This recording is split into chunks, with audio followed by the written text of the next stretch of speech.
Hello and welcome back everyone to this Warcraft replay. This is going to be the final game here on this best 3 series. This is going to be between Lyn and Yumiko. It's going to be from the Faith Cup number 2, Group B's round of 4. Yeah, that was a long intro. You guys probably already know, the series, or you guys don't care. You guys just view this as a normal Warcraft 3 replay, and to be honest, that's how I view these, honestly. I don't really follow the tournament scenes that much. I only thank the tournament scene because it keeps the Warcraft 3 community, at least the pro level, alive, and it gives me replays to cast. Yeah.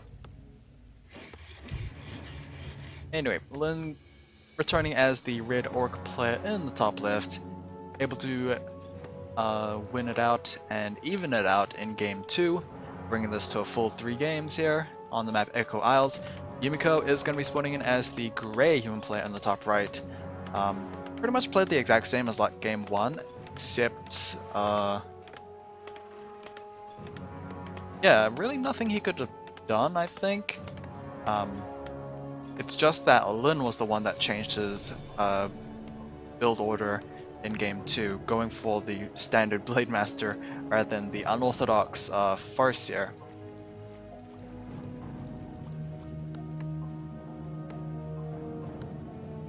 And yeah, so far not really much to talk about. If you noticed in the loading screens of these past 3 games, I think it was since 1.4.4 of NetEase client that it started using players' profile icons rather than their races. So yeah, I don't know what I think about that. Obviously it adds more personalization, but it kind of got rid of what was pretty informative, basically who the which races these 2 players were playing. So yeah, I don't know about that. Maybe they could have added both, but I guess not. Both heroes starting at pretty much similar locations, except we're going for a full clear of the Archmage here on the top right, picking up +6 cool of attack. The Blade Master gets his Circlet of Nobility there. Hopping over to the Marketplace to get an easy solo kill on this Ogre Magi most likely. Archmage is going to apply some early pressure rather than going for a level 2 early on. This is one gonna obviously keep Lyn on his toes, and of course number 2, keep tabs on the Blade Master himself. Actually spotting these 2 remaining trappers here. Probably should guess where the Blade Master is, and he will get a very easy level 2 thanks to the leftovers of this creep camp. Blade Master took quite a beating from the Orc Magi and didn't really get rewarded too greatly there. Circlet as well as Water Mana stealing was pretty much the only extra items there for him. The wand is going to be used to steal a bit of mana off that Archmage. I don't remember how. Yeah, I really don't remember how much mana exactly steals, and I don't know if the conversion is exactly 1-to-1 either. So I think it's. I always believed it to be 40 or something like that, but I missed it again. Oh well. Either way, it seems like Yumiko is going for early pressure, as that's something, that's at least something Lyn did in game 1. Both players pretty much played it non-aggressive in game 2, I think. I mean, I just casted it, but I can't remember exactly what happened. I only remember the later half of the game there. Blade Master going for easy footman kills most likely. Boots of Speed is going to help with triple circlets. So this Blade Master is really invested in, and he really wants that close attack instead. The town is under siege. But with Boots of Speed able to pick up the footman and get level 2 himself. Critical Strike should be the ability learned there for him, giving him 15% chance to crit strike. I think it's 15, and yeah, I think the only thing that changes when you level it up is the chance itself. I don't exactly remember the chance. I can't remember if level 3 is 25 or 35% chance. I could look it up right now, but it is going to pause this replay, which is probably not a good idea. Just know that it basically is just up to RNG for the amount of crit strikes that happen. That's why Windwalk level 3 is pretty valuable, because it's just guaranteed 70 extra damage there. Another Windwalk is gonna happen. Dust is gonna be popped to at least know where this Blademaster is. Boosts the speed on both heroes, but the Archmage is kind of stuck in his base. He walled himself off. The only way to survive from this, honestly, is just keep running, which is probably not a good idea because you'd want to farm or harass. Or he has to TP back home and pretty much get himself stuck in his base, which is also not a good idea. Yumiko not going for a Mountain King this time around. He is going to go for a Beastmaster to most likely pressure on those Orc Burrows. Probably on these Bestiary Spirit Lodge first, since they are easy pickings. But yeah, this is essentially pretty good for Yumiko, regardless of his Archmage being chased around. Spirit Lodge does get cancelled. Bestiary is the next target there, and should be. Maybe not. Actually, it is going to be cancelled there as the Beastmaster almost gets killed off with a Hex, and he's probably going to get killed off actually, being drove into a corner on the side there, unable to retreat, and that will be an easy level 1 kill for the Blademaster. And these Hexes able to pick up these footmen that are trying to run away as best as possible, but yeah, Hex is kind of annoying, and this will leave 2 or 3 footmen being picked off with that ability alone. So it's very good. Shadowhunters already 60-70% there to level 2. It's actually 60%. Not looking good for Yumiko right now. He does have double sanctums, but again, no expansion. It is kind of risky to go for expansion against the hyper aggressive race like an Orc player. And it does really hinder your late game viability, I guess, because you can't go Rifleman either. But then again, I guess Rifleman, I haven't seen Riflecasters in such a long time.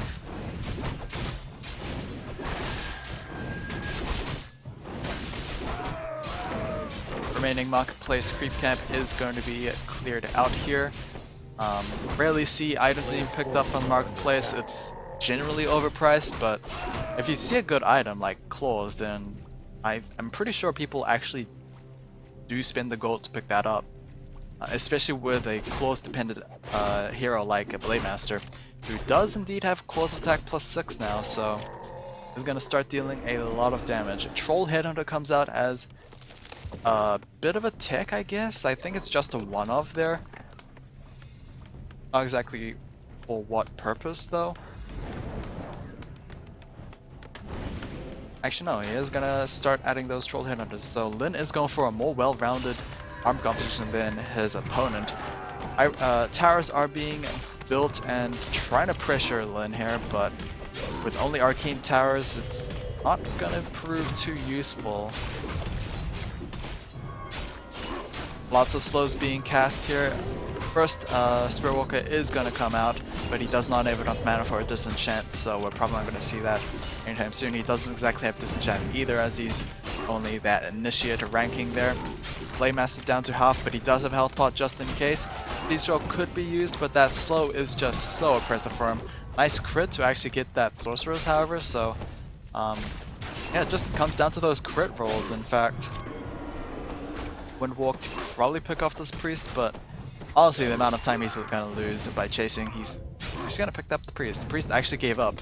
Surprising. Players' forces are under attack. Army supply of 43 versus 36. Yumiko is actually down, despite, of course, you can just count in those extra summoned units, however. But once enough time passes, they are pretty much useless, or at least gone. Another health spot will be used for the Blademaster. He does not have a TP scroll or invuln, so if he gets low enough, he might just die. No dust to reveal the BM as he runs away and gets salved up, but this attack actually gets pushed away. Very surprising there, and it might just work out for Lin, honestly. Being able to have extra minutes to mass up his army could potentially go after that Archmage, but I guess he player's is not forces gonna are risk under it, attack. or so I think. Windwalk's gonna run out, and he's not gonna have that strike anymore. Yep, he is now spotted, going straight after that Archmage, but with a slow, it is gonna be tough. Actually, no, yeah, Invuln is gonna be picked up to prevent any Windwalk strikes there. And if needed, he can just burn that TP scroll. Okamura gets taken down, sentry wards get picked up by the Beastmaster, so they can be placed down to keep tabs on the Blademaster himself. Player's forces Yeah, things are are under looking pretty attack. good for Yumiko actually. Saving a lot of resources in the bank. Not exactly there in the food supply, but actually going for double adept training on the priest and sorceresses. Visibility will be an option for those sorceresses as well as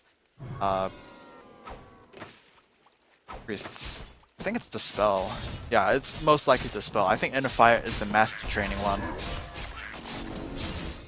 Probably not going to use Dispel, but the extra stats and mana pool is always welcomed. We are starting to add Spellbreakers into the mix here for Yumiko, so he needs to get those as quickly as possible, otherwise his main army is just going to get chopped. Here comes an attack though from Lin. Oopsies, that's not the right tab. A player's forces are under attack. I have no idea if pillage is actually done or not, but Ensnare is done. We also have Berserker Fury as well as the added training for those Spirit Walkers. I completely forgot this was a thing. I thought this was like